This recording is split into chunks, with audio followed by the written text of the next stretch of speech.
Welcome to the Spark Report. John W. Davis and Pavy. What's going on, Pav? How you doing? How you feeling? I'm chilling, man. I'm up. I'm here. We good. We're good. I like that intro music. It's kind of Yeah, groovy. Like intro music. Yeah. you Yeah, kind of it's chill. a little bit, but not move too much. It is a Saturday morning, and we're Saturday definitely morning. on the LA Sparks. One game to go in the regular season. The Sparks are 12 and 19. They are currently in ninth place. They do not control their own destiny, but the Washington Mystics, if they lose, then the Sparks would technically control their own destiny in that final playoff, on that final game, that final. Yeah. So it's crazy that it's getting down to this. We talked to NECA and we talked to Sykes and we talked to Derek Fisher about this after the game. And, they all admitted that, they put themselves in this situation where they no longer control their own destiny. Because right out of the break, when they won those 3 games at home, they were in control of their playoff push when they went on the road and even won the first one against the Liberty. So they definitely were in control at that point. But then they just lost and lost and lost and lost and lost. And then when you lose to the Fever, a team you have to beat. The way they lost to the Fever as well. I think they were up 6 with like Right. a minute 40 left. And right. Yeah. But if they would have had that game right now, this would be over. Yeah. This would literally be over. Or they would be in control of their own destiny. It wouldn't be over. They would still be tied with the Mystics, essentially. But they'd be in a better situation with them right now. But if the Mystics win and then they win, they would get in. You see what I'm saying? They would be in a much better situation than what they're in right now. But number one, first of all, I think we had to highlight the fact that they have to win. Like, I don't know what Dallas is on. Like, I don't know how much that game would mean to them. Okay, let's break this down. First of all, the Mystics play the Lynx. The Sparks are so lucky that the Lynx are still playing for the 3rd seed because you know who can be petty? Cheryl Reeve.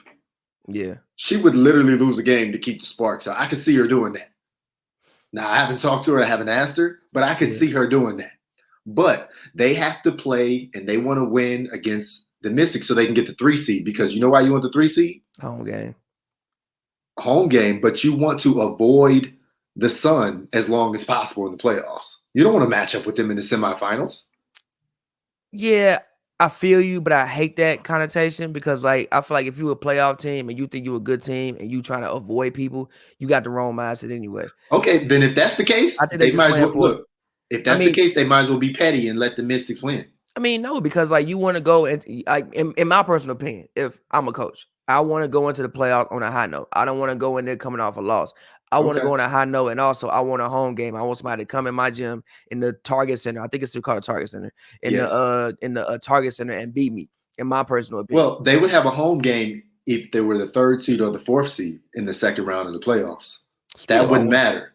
So that's what I'm saying. Like if they wanted to be petty, they could just be like, "Hey, well, we'll just take this forward and we'll just see what we can do." Also, and Washington, they've had a very, I don't want to say dysfunctional year. I want to say they've had a tough year. Tina was out with injury for a second. Deladon came back, then left out again.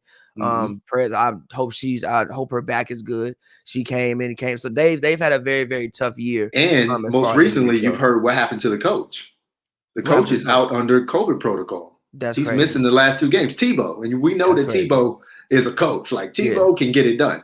And now his son is kind of trying to do that. So, I mean, the Mystics have something to play for. Yeah. The Sparks have something to play for. So, like, the Mystics are not just going to roll over and just let this happen. The Mystics have the talent to play with and beat the Lynx because it's not like the Lynx are a perfect team.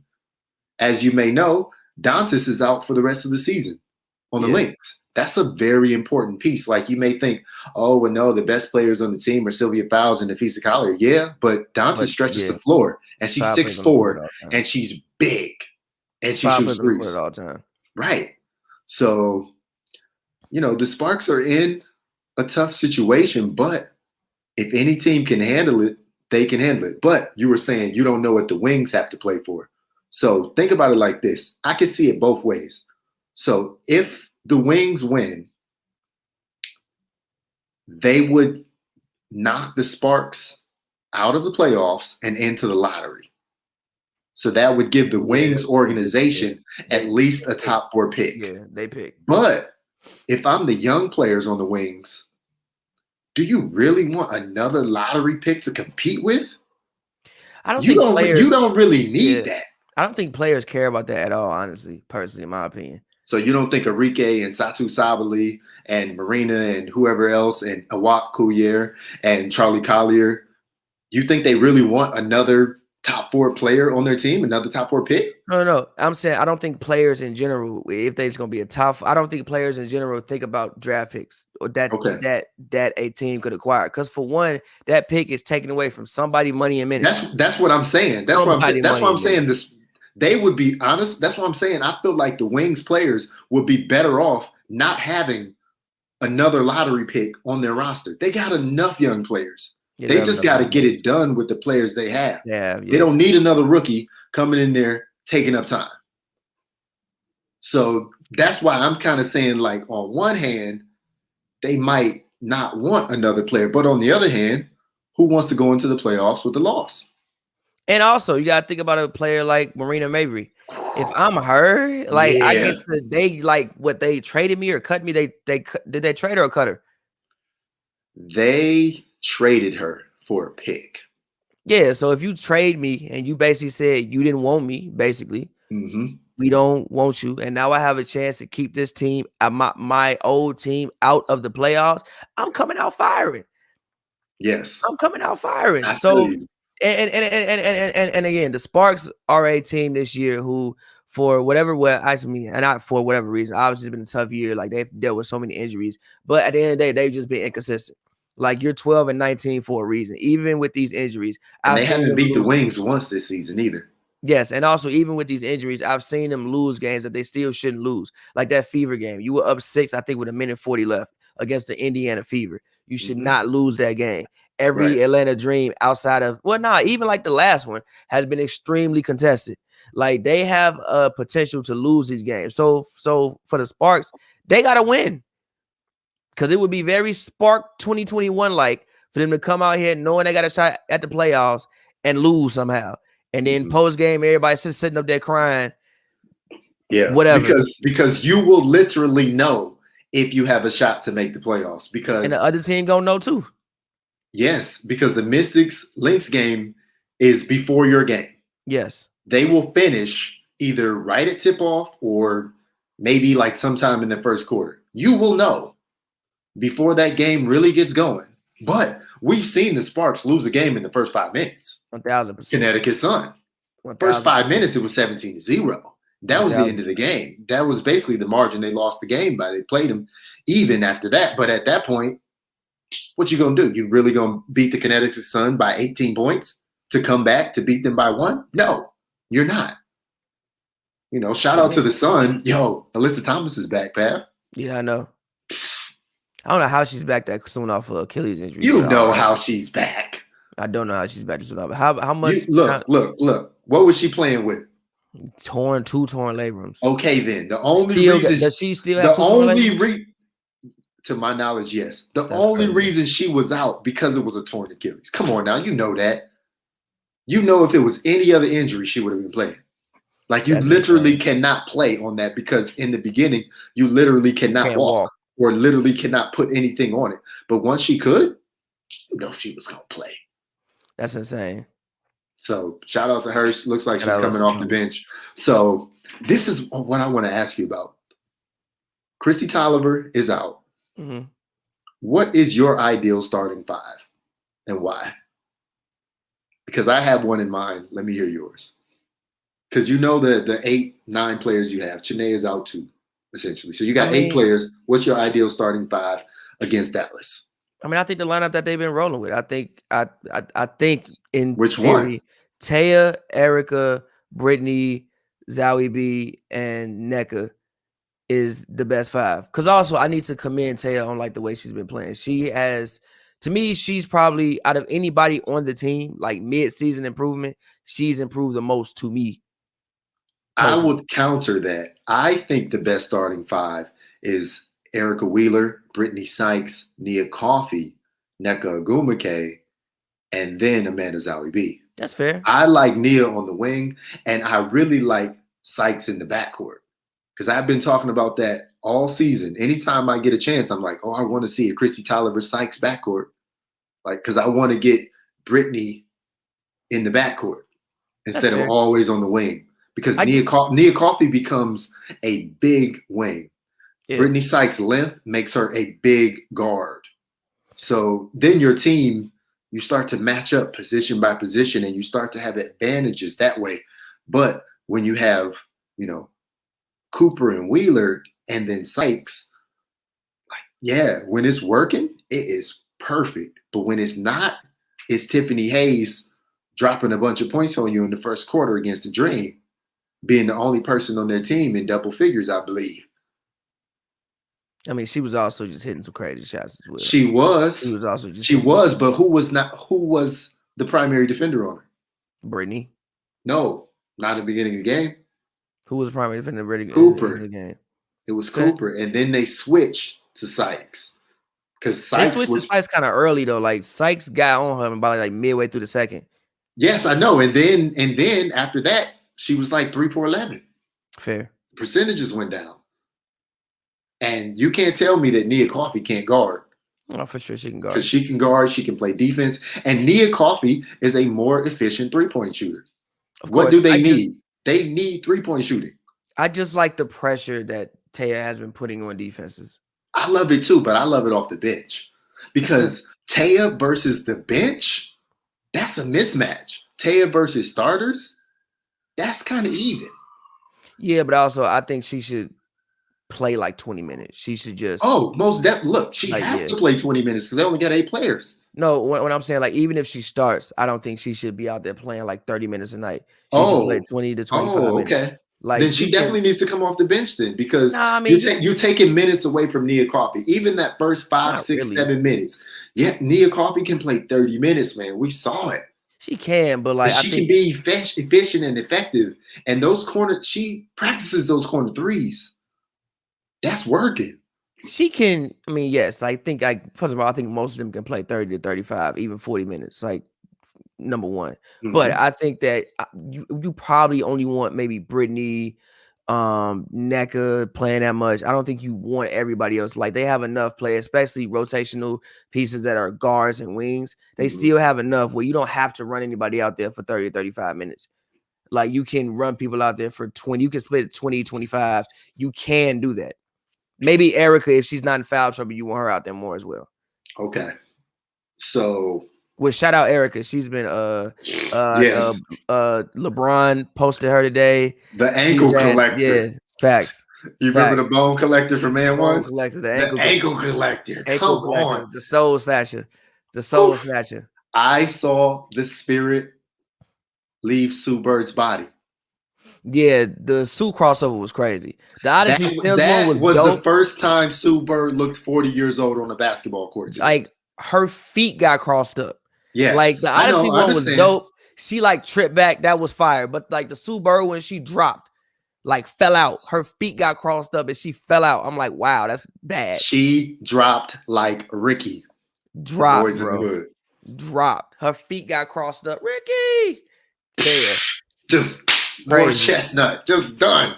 Crazy. That was crazy. And then she got Odyssey Sims with the backup. Same thing Taya Cooper got. I believe it was Stephanie Talbot. Oh yeah, when she tripped and did the little stumble back. Yeah, she got her too. It's like so. But the great thing about it, all three of them, both times Erica Wheeler has done in the last game, and Taya Cooper, they all made the shot. I don't care about that if you don't make the shot. It's not a highlight if you don't make the shot. It's just a footnote. It's a footnote. But to make the shot, that's perfect. So Erica Wheeler is cooking right now, and it's like they gotta know this is coming. I know you said like, look at the tape. This is how she crosses you over every single time. It's the same exact way. She pulls it out, and then she comes back in, and then she goes to work on you. But she's been doing it literally the entire season. It's just like she got better. Like she's been getting people with the little right to left crossover the whole season. Now she's just getting better at it, and people are just dropping. I also don't know why people don't read the scouting report. Like, yo, you don't have to come up on her like that. Nah, because she's not her. She's first, not a great 3-point shooter. Her first idea is not to shoot it. So, like, why are you even coming up on her like that? Especially when you see her game after game, she will literally pull it back to give herself more room to work and come downhill. But shout out to the Sparks player development coach, yes, Jamal Dash Lovell. Yes. You know, it's working.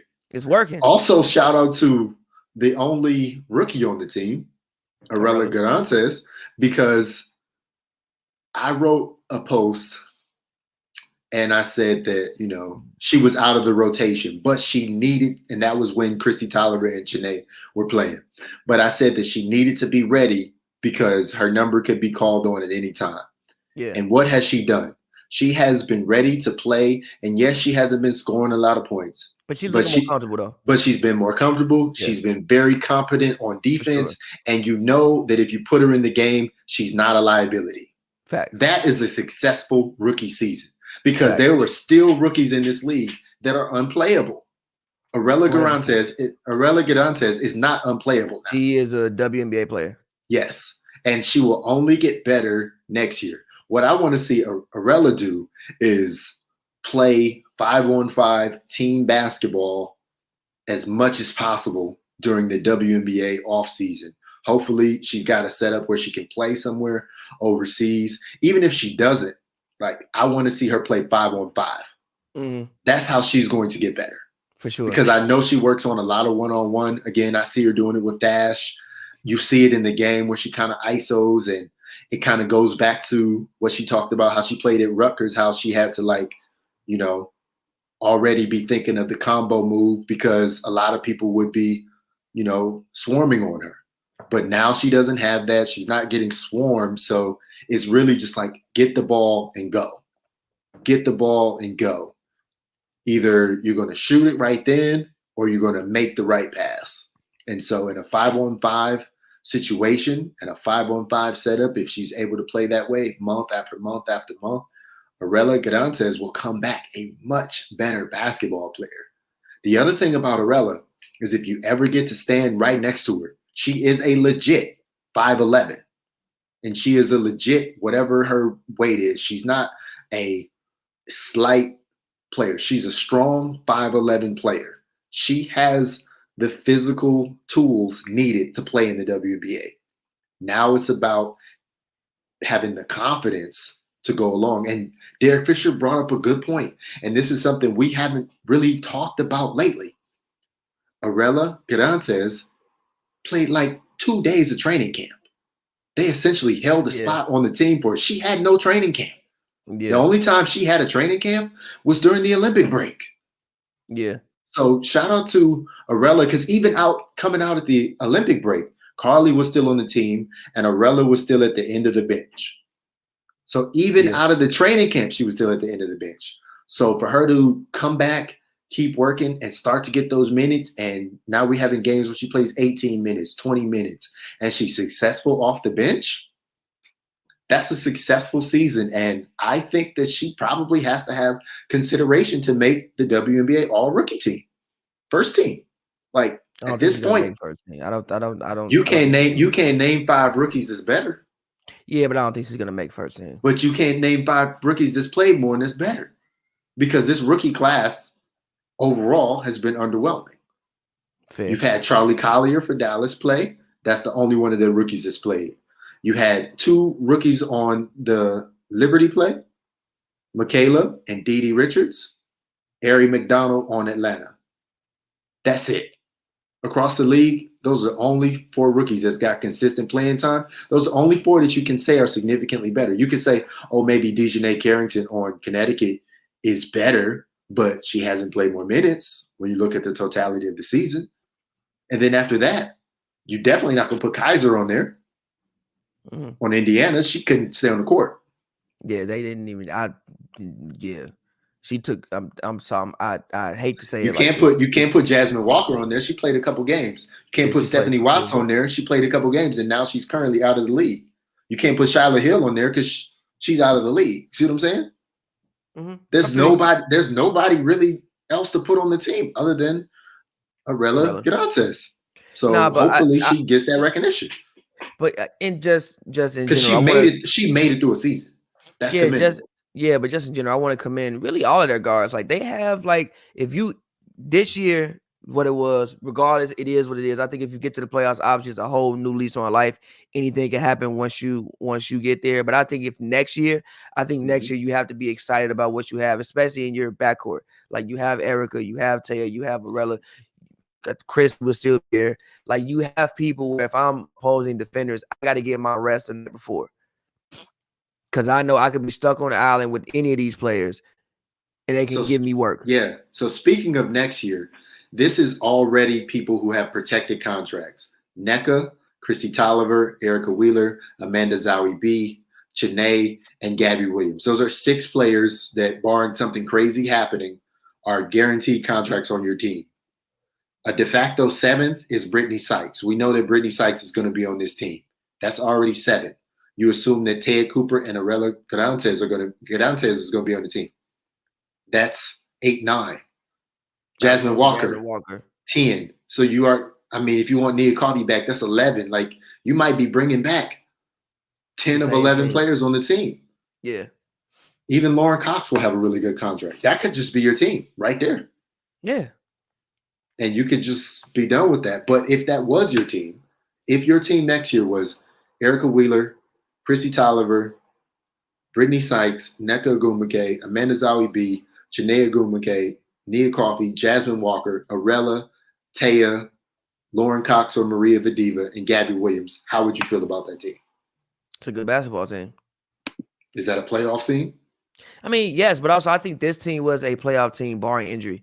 I think there's a lot of unfortunate things. Like I think they're better than their record, which is why they're better than 12 and 19. Yes. Which is why if they get to the playoffs, it's a new lease on life, in my personal opinion. You get in there, anything can happen. I don't think any team sees the Sparks and like, oh yeah, I want to play them.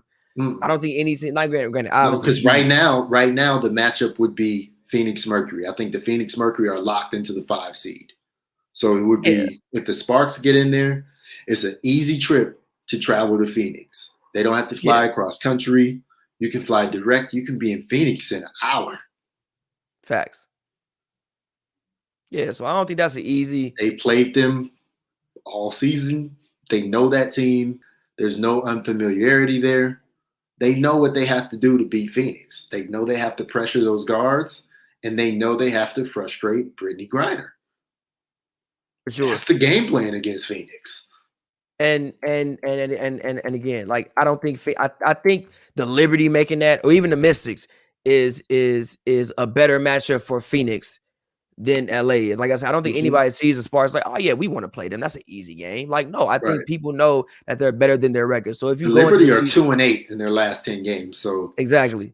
That's food in the first round. Exactly. So if you go, so if you go into the season next year, like I think you got to feel good about this team. I think it's a playoff team. Also, it gives you another year under Fisher. People know what they like. The players know what they can expect from Fish, and Fish knows what he can expect for them. I would say if this team was healthy, I think you could look at the indication of Christy Tolliver. The Sparks won. I think they were 1 game above 500 when Christy Tolliver played. If you put them right at that range, that would get them to right about that 6th seed with the Chicago Sky, which they technically would have the tiebreaker over because they beat them 3 times this season. So best case scenario for the Sparks this season, the way the records are shaking out, because the top 5 are just heads above the rest of the league. 5th place is 19 and 12, 600 winning percentage. So looking at the 6th seed, I could see that. But I could also see adding Gabby Williams, and if this team has perfect health and perfect success, I could see them being a top 4 team. Ni hao. Yes, I can speak Chinese. Ni hao. But yeah, I could see them being a top 4 team. But I could also see this team. And yes, I said that, you have all these protected contracts. You got NECA, Chrissy Tolliver, Erica Wheeler, Zowie B, Janae, Brittany Sykes. You probably want to bring back Nia Coffey. You got the young players, Walker, Arella, Taya, Maria Vadiva, Lauren Cox. Even Gabby Williams is like right in between like young and a veteran. I could see this team somehow, even still saying that like all these players are basically locked in. I could see them still making some moves somehow. There's still flexibility. You can still trade picks. You can trade players. You can do things to change this roster as well. That would be my other question for you, Pab. Would you try to change this roster, or would you just go with the fact that you have all of these players available? That's my question for anybody watching. Would you keep this roster? Because you basically got anybody you want under contract.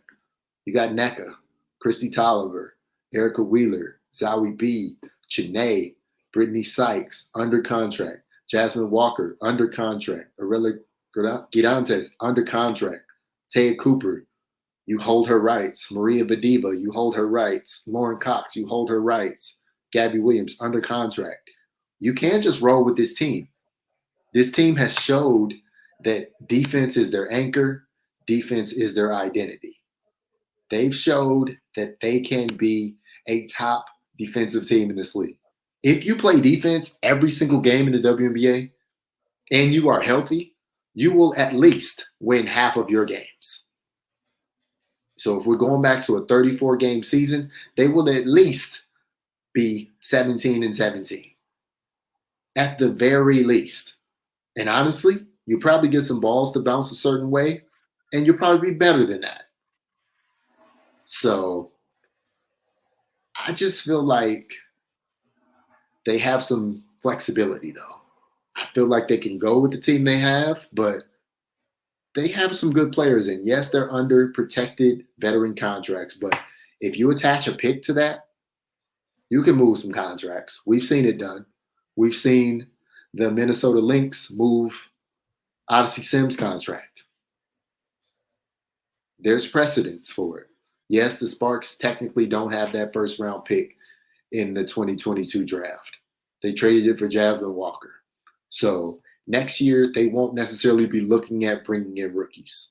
If you want to say who's going to be the rookie on the team, it'll be the second-year player, Jasmine Walker, and honestly, maybe even Arella too, because beginning of the season, Arella was inconsistent with her minutes, inconsistent with her play. She's gotten better. Jasmine Walker, we saw flashes that Jasmine Walker could have been in this rotation the whole season during preseason.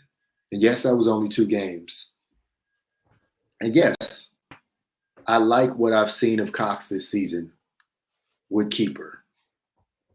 I can understand that because she's a big player. She's versatile. But what I want to see from Lauren Cox is I want to see her pull it from 3.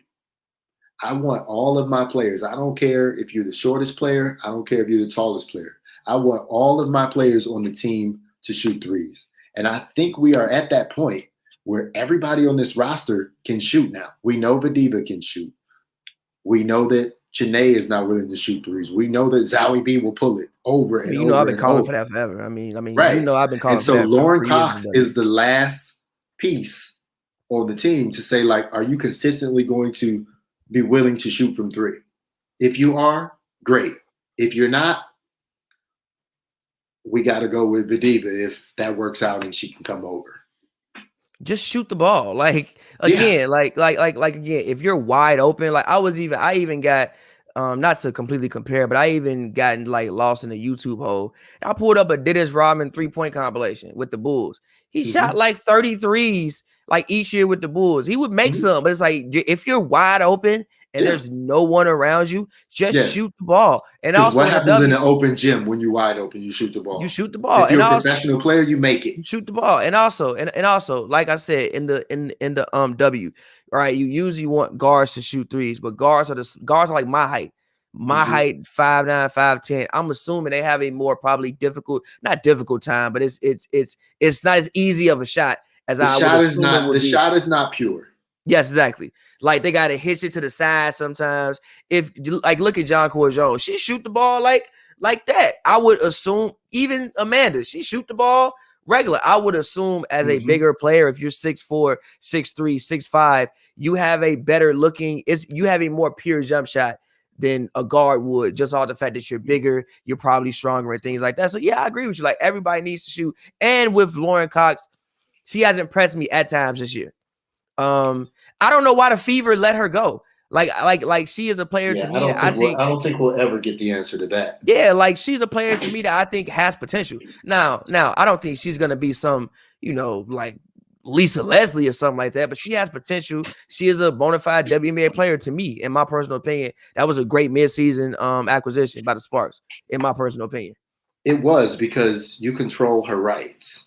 Yes. Not only did you get her on the team, but you control her rights. That's the most important thing you can do, is control team-friendly contracts, because there is a salary cap in the league. You cannot go over it. Now, I've learned that there is some flexibility with the marketing money. So just because you look at somebody's salary, and this is something I learned, and I'm glad I learned, and Pabby, this is for you too, just because we look at the salaries and we see that a player is making a certain amount on the cap doesn't mean that's what she is compensated totally by the team. Huh? There's marketing money. Listen to what I'm saying. Just because a player is compensated at their rate on the cap, like when we first saw the salary cap, when we first saw what Brittany Sykes signed for, didn't we question it and say, oh, she probably could have got some more money from somewhere else? Mm-hmm. Don't worry about her money. That's what I'm trying to tell you. So basically you're saying like players get residuals or royalties from marketing, basically. It's like if you put in a commercial, that's fair. That's fair. Yes, they can get marketing money now. And I wonder if it's like that across all sports. Well, this was new in the CBA. This was new in this latest CBA to be able to do that. Give me 1 second, Pav. I need to plug my computer up. No problem. But I mean, that's incredible. One thing that I do want to say as we get to the close of this season, which has been a very interesting one for the Sparks. We may or may, I mean, we're gonna do another one, but the next one that we do, we may or may not still be watching Sparks basketball. I kind of want to recap and kind of grade the season.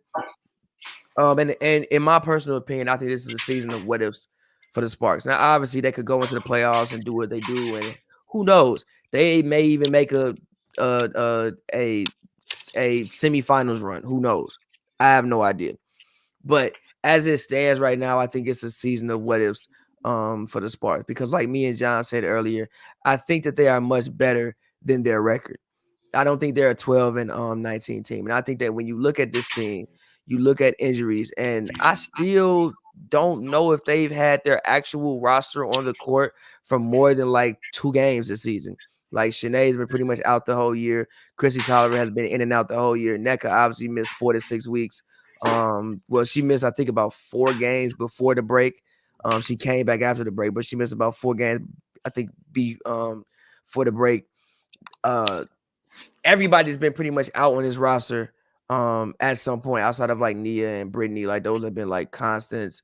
I think Erica has played every game as well. But I just want to just recap and just talk about this season. Like I said, there's a lot to talk about with this season. I think it's a season of what ifs. It is a season of what ifs, but it is the first season of Derek Fisher being the GM. It is the first season of them not going into the next draft with a draft pick because they traded it because they targeted somebody in his first draft. So, there's only How would you grade Derek Fisher's first season? How would you grade Derek Fisher's first season as a general manager? Give me a letter grade. Can I wait until they make the playoffs or not? That's fair. I want to That's wait. fair. That's Okay, fair. but okay. If they make the playoffs, I will give him a C. If they do don't make not, the playoffs. if they do not make the playoffs, I will give him a D. I will not pass him. I will not pass him. He will get a D or an incomplete. See, I'll raise it up. I think if they make the playoffs, I'll give them a B. If they don't make the playoffs, I'll give them a C. The reason, or a C plus, and if they miss it, I'll give them a C minus. The reason is because there were so many injuries. Like, I can bring people to the team. I can't control if they get hurt. I physically, but like, you can build in redundancies to your roster. You can know that there's a likelihood that certain people have injury history. But the redundancies even got hurt. Well, then you got to come up with something. Like, they have to know if Maria Vadiva is coming or not. I agree. They got to figure that out day one. Agree. They held a spot for it. It never worked out. Sure. They were never able to have a full roster because of that. For sure. That's a big knock because at some point they could have used another player. They could have. That I will give you. That is very, very fair. That's a big thing. And like, they were counting on her to play minutes when she came too. Like, all these minutes Lauren Cox is getting. That's what be Maria. Yeah. And so, yes, they made a nice counter.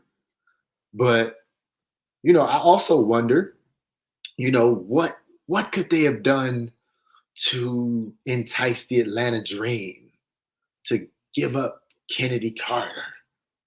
Like, what could the Sparks have done there? So, that situation is so weird too. It is, but it's like, what could you have done there? Or what can you do in the future? Because the Dream are not saying a word about her. Yeah, but I don't think that they need more guards. It's not about guards. It's not about guards. It's talent. That's just pure talent right there. Yes, but this is just me. I think they have all the talent that they need. Just the talent wasn't on the court. Need to do what? To all the talent they need to. They don't have all the talent they need right now to win the championship. The goal is to win a championship. No, I don't think they're. Kennedy Carter has championship level talent. No, I do not think they are. No, I do not think that they are a championship team as it stands currently. I do think that they are I don't know if it's called conference finals, semifinals team. Yeah, they could be a top four. Yes, I think they could be a top 4 team, and I think. But that's with perfect health and perfect play and perfect synergy. But listen, nothing ever goes perfect. It doesn't. But I think that in your first year of being a general manager, if you build a team that's the potential, now granted, potential, we have, like you said, you have to hit on potential. Things have to go straight. Usually things don't ever go like that. I think they had to, like, when we came in here before the season started and gave the record out, I think the record that we gave out was, I think it was 20-14, or it was 22-12 or something like that. And I think that was because we both looked at the roster and thought that this roster had potential. We thought it was a bona fide playoff team. We didn't foresee this many injuries. Like, we didn't foresee Chrissy Tolliver getting hit in the face and not playing for 2 weeks. We didn't foresee things like that happening. We didn't foresee her. We didn't foresee her coming back and then hurting her finger. We didn't foresee NECA being out for a knee sprain, coming back and still not looking 1,000% completely correct. You're right. So when I put all of that into account, the fact that they still have a chance to make the playoffs, if they make it, I'll give you a B, C plus. If they miss it, I'll give you a C minus, because I do think it is a season of what ifs. Derek Fisher is hard on himself, though. I don't think Derek Fisher would give himself a B. I think he might not. I think he might give the players a B, or there are for sure A minus for effort. No, we can get to Fish. There are for sure things, especially offensively. Like, I get what he's doing. I get the simplicity. I don't want to say simplicity, but I get the point of the offense. But I do think there are things that he can do to stop those stretches when you go. Like, for instance, I think they went a whole 4th quarter scoring 4 points against the Fever, wasn't it? Yeah. You got to call something that's like, call a back door, get a layup, Call a play to get a layup. What about this, Fabby? Like at that point, why don't you just like, if you know you're barely scoring, but you only need a few more points to win the game, why don't you just start shooting some threes? Or just throw the ball to Necker. Call a post up. I don't know.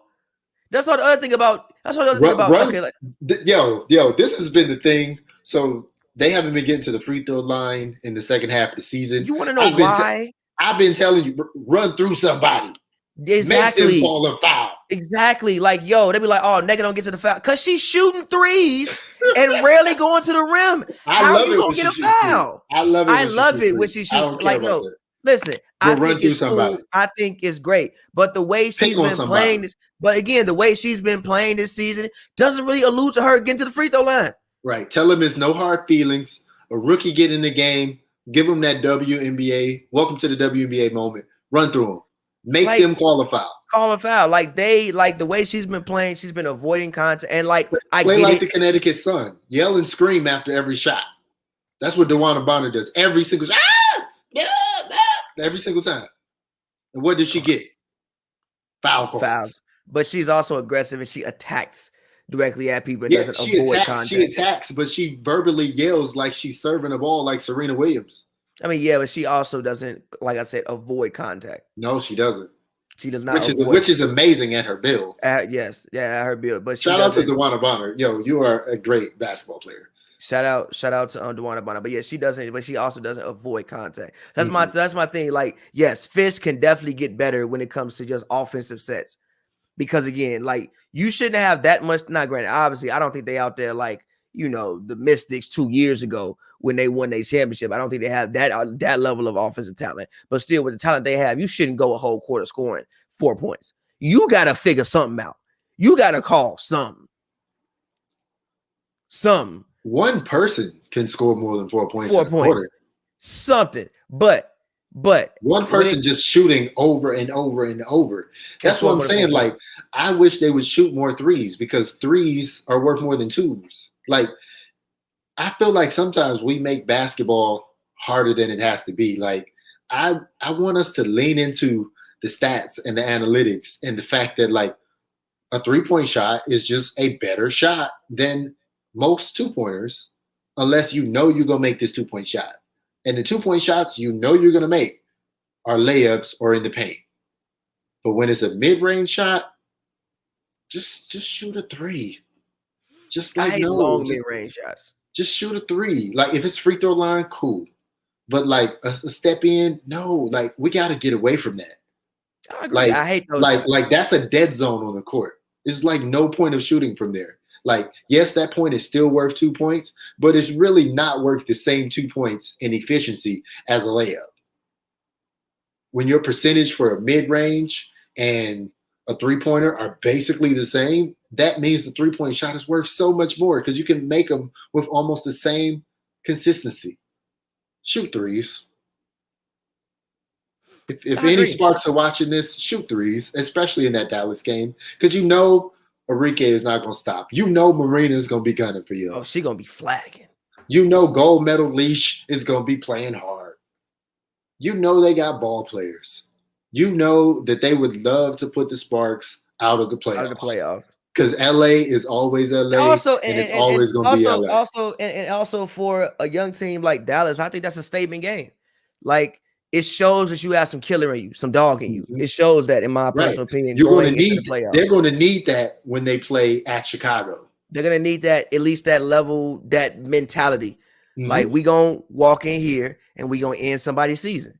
So because they're going to have to end Chicago's season if they want to make it to the second round. Like, Dallas is in the mindset of ending the next 3 teams they play, ending their season, ending the Sparks season, ending the Sky season, and then ending whoever they play in the second round of the playoff season. So it's all single elimination from now on for the next 3 games for any team. Same with the Sparks. This is single elimination to get in. The next round is single elimination. The next round is single elimination. You cannot breathe until the semifinals in the WNBA, which is a problem. Too many of the teams in the league make the playoffs. If I'm being completely honest with you. Yes. If I'm being completely honest with you. It should be about 6 teams. A team that 6 finishes 13 and should 18 not be a playoff team. or 13 and 19 or Should even not be a 14 and playoff 18 team. should not be a Should playoff not be team. a playoff A team. team that finishes 13 and 19, which Should would be not- the Sparks. Should not Like, be a playoff honestly, team. no, that's not a playoff record. You get in the playoffs in this league because of it, but that's not a playoff record. I would rather see, right, this season, the top 6 teams are playoff teams. If you have 12 teams in the league, only half of the league should make the playoffs. That's 6. Think in the NBA, you have what, 30? Is 30 it 30 teams? 30 so teams. 16 make it? Yeah. That's just about basically little over half of the league. Like 18, that means you have to be, like we talked about last episode, you have to be terrible. Terrible to not make the playoffs in the WNBA. Yeah. Terrible. I'm with you. I don't think this many teams should make the playoffs. But again, and now normally the 7th and 8th seeds are not this far bad. Both below, but it's because the Sun are so good. They've won 80% of their games. The Aces are so good. They've won 74% of their games. Like those are like all-time great seasons. But also, I think that the Olympic break, I'm happy that we don't have to go through this again with the Olympic break.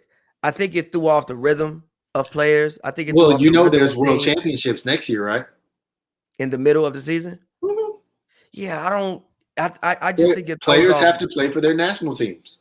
They have national team duty, and they get precedence. I just think it throws. How you gonna turn down your team to help them qualify? Yeah, obviously you can't. Playing in the Olympics. Obviously, no, you can't do that. But I just think it throws off rhythm. I think, especially for the players who aren't playing, you worry about conditioning. You know, like it's nothing like going out there and playing actual basketball. There'll be no official break, but there will be players out next season. Yeah, like okay, no official break is fine, but like when you take a month, I just think the month off threw off the season by a lot, and I also think that's why you get some of the records that you got. But we had to take it off because, of course, what team dominated? Team USA. They dominated in the Olympics, and they brought a whole new fan base afterwards. Like, people are paying attention to this. Of course, no. Like, I'm not. I want to see the players in the league play over there. No, my point is not that it didn't work. Yes, it worked. They won. It was great. My point is simply that I just think it threw off the rhythm personally. But rounding it out, because I personally got to get out of here. Me too. Can we let's name what's gonna happen? What is gonna happen? Right? Will the next show we do be a season recap, or will it be a playoff preview? I'm going to go out on the limb and say it will be a playoff preview show. Sparks at Mercury on Thursday. I agree with you. I think the Mystics probably missed their chance last night. I think they will probably lose again to the Lynx. I think it's just been that type of season for the Mystics. And I think that the Sparks will come out. I think that they got one game to win. I think they'll come out, jump on Dallas early, and get that victory and end up in the playoffs. And you know who could deserve a nice draft pick with everything that's been going on with them? The Mystics. If they still have that pick, hopefully they didn't trade it away for Tina Charles. I think they traded all the last picks from last draft for Tina Charles. So they could use a lottery pick. They could use a young player in there, a team-friendly contract, because they got a lot of vets, a lot of great players who make money, which is great. I want everybody to get paid. I wish the salary cap was triple. For sure. But it's not right now. So that's a consideration you have to have. So, all right.